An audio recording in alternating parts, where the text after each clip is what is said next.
جب حضرت ابراہیم بن ادھم نے بلخ کی سلطنت کو خیر آباد کہا تو اس وقت آپ کا ایک بہت چھوٹا سا بچہ تھا، اور جب اس نے جوانی میں پوچھا کہ میرے والد کہاں ہیں تو والدہ نے پورا واقعہ بیان کرنے کے بعد بتایا کہ وہ اس وقت مکہ معظمہ میں مقیم ہیں۔ اس کے بعد اس لڑکے نے پورے شہر میں منادی کرا دی کہ جو لوگ میرے ہمراہ سفر حج پر چلنا چاہیں تو میں ان کے پورے اخراجات برداشت کروں گا۔ یہ منادی تقریباً 4000 افراد چلنے پر تیار ہو گئے، جن کو وہ لڑکا اپنے ہمراہ لے کر والد کے دیدار کی تمنا میں کعبۃ اللہ پہنچ گیا۔ جب اس نے مشائخین حرم سے اپنے والد کے متعلق دریافت کیا تو انہوں نے کہا کہ وہ تو ہمارے مرشد ہیں اور اس وقت اس نیت سے جنگل میں لکڑیاں لینے گئے ہیں کہ فروخت کر کے اپنے اور ہمارے کھانے کا انتظام کریں۔ یہ سنتے ہی لڑکا جنگل کی جانب چل پڑا اور ایک بوڑھے کو سر پر لکڑیوں کا بوجھ لاتے دیکھا۔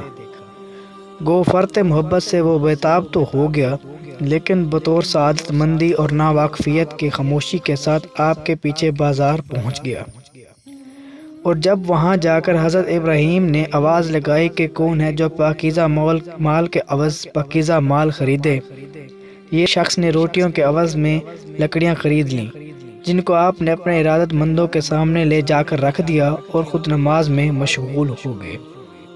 آپ اپنے ارادت مندوں کو ہمیشہ یہ ہدایت فرمایا کرتے کہ کبھی کسی عورت یا بے ریش لڑکے کو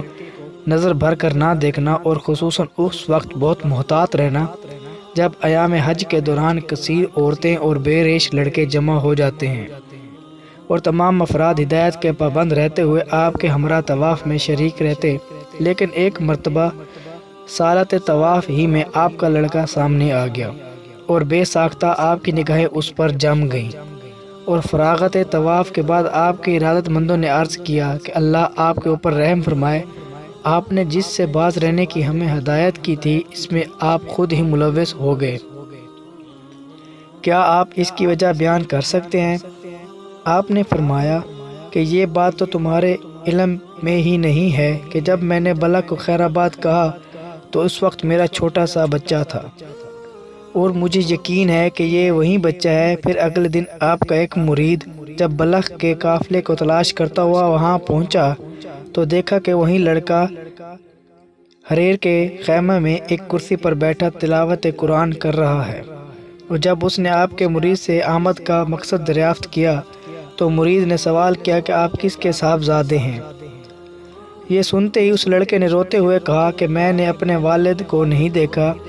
لیکن کل ایک بوڑھے لکڑہارے کو دیکھ کر یہ محسوس ہوا کہ شاید یہی میرے والد ہیں، اور اگر میں ان سے پوچھ گچھ کرتا تو اندیشہ تھا کہ وہ فرار ہو جاتے، کیونکہ وہ گھر سے فرار ہیں اور ان کا اسم گرامی ابراہیم بن ادھم ہے۔ یہ سن کر مرید نے کہا چلیے میں ان سے آپ کی ملاقات کرا دوں، اور اپنے ہمراہ آپ کی بیوی اور لڑکے کو لے کر بیت اللہ میں داخل ہو گیا۔ جس وقت بیوی اور بچے کی آپ پر نظر پڑی تو وہ فوراً محبت سے بے تابانہ دونوں لپٹ گئے اور روتے روتے بے ہوش سے ہو گئے۔ اور ہوش آنے کے بعد جب ابراہیم نے پوچھا کہ تمہارا دین کیا ہے تو لڑکے نے جواب دیا اسلام۔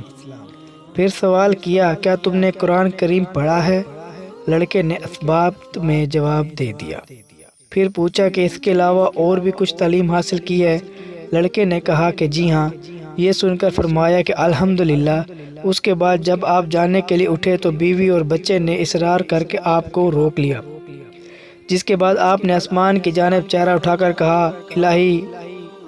رحم۔ یہ کہتے ہی آپ کے صاحبزادے زمین پر گر پڑے اور فوت ہو گئے۔ جب ارادت مندوں نے سبب دریافت کیا تو فرمایا کہ جب میں بچے سے ہم غوش ہوا تو وہ پورے جذبات اور فرط محبت سے بےتاب ہو گیا، اور اسی وقت یہ ندا آئی کہ ہم سے دوستی کے دعوے کے بعد دوسرے کو دوست رکھتا ہے۔